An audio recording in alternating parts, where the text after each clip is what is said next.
Assalamu alaikum everyone. Welcome to this week's therapy session. Today I'm going to talk to you about someone that you've probably experienced once in your life, or maybe perhaps experiencing a relationship with currently as well. We're going to talk today about toxic people. Now, if you're one of the lucky few who've never been in a toxic relationship, alhamdulillah for that.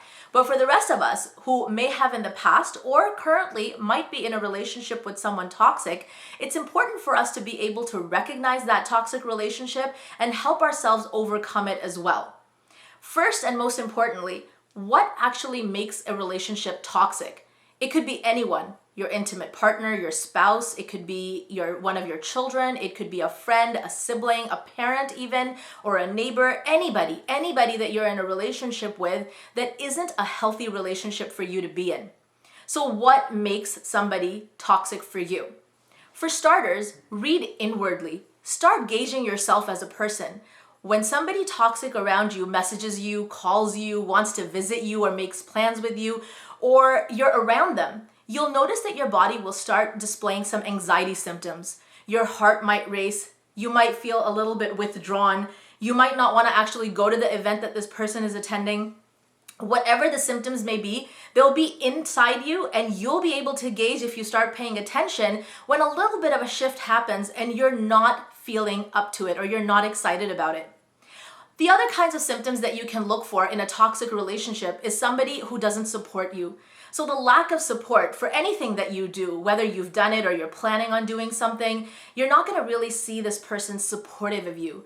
You might even get hints of jealousy. And along with that jealousy, maybe some competitiveness, telling you that, well, I can do it more better, or I'm able to do more than you, or I've done this better before than you, or even that one thing that I love, competing in misery. So if you tell them about your hard day, well, their day has been a lot harder than yours. If you tell them about something that you're going through, they're going to jump right in and tell you about something they're going through. So that constant nature of competitiveness.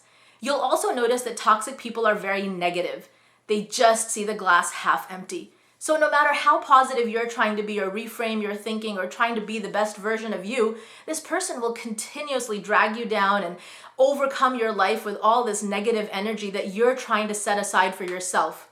The last thing that you might see is a lot of disrespect. People who are toxic don't have a lot of respect for themselves, and they definitely don't have respect for you. So they might not appreciate you for who you are, they might talk down to you, or they might treat you in a very harsh and a very negative manner.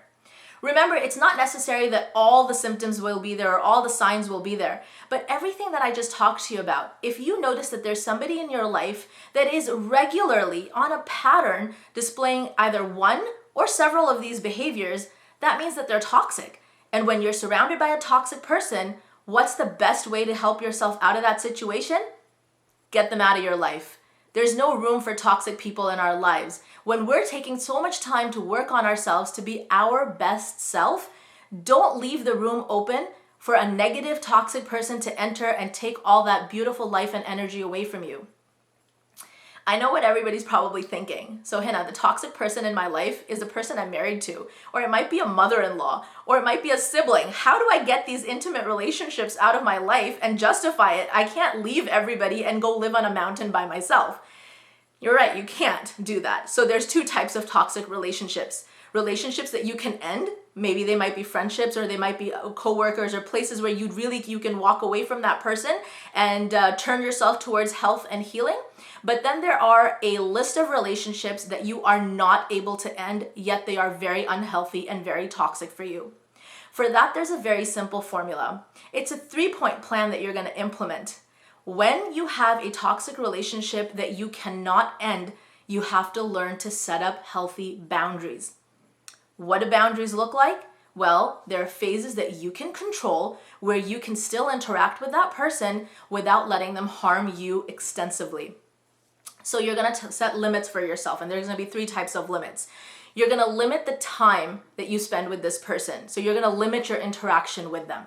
You're going to limit the amount of information you give them. So you're not going to overshare or, help include them in everything that is a part of your life. So limit the information.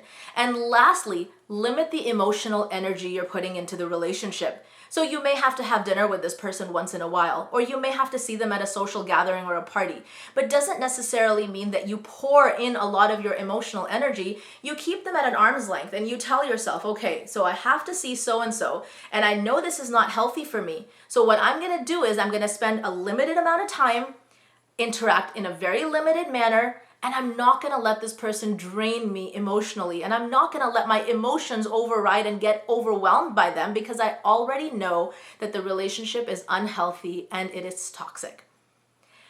Please remember that there may be certain relationships in your life where you might need a lot more help than just this video. So if you're in an unhealthy, intimate partner relationship, then reach out for some help. Don't let yourself suffer in silence. But outside of that, recognize the people in your life that are bringing you down, that may be pulling your energy out and really impacting you and harming you in a way that you don't deserve to be harmed. Identify those toxic people and make sure that they're out of your life, or at least, for the very least, you're setting up some healthy boundaries to protect yourself. Because when you work hard at building a better version of yourself, the last thing you want is to have somebody knock you down. So this week, focus on the relationships around you and the health of those relationships. And if you happen to do a scan and find a toxic person in your life, then follow the steps that we just talked about and make sure that you protect and preserve yourself in the best way possible.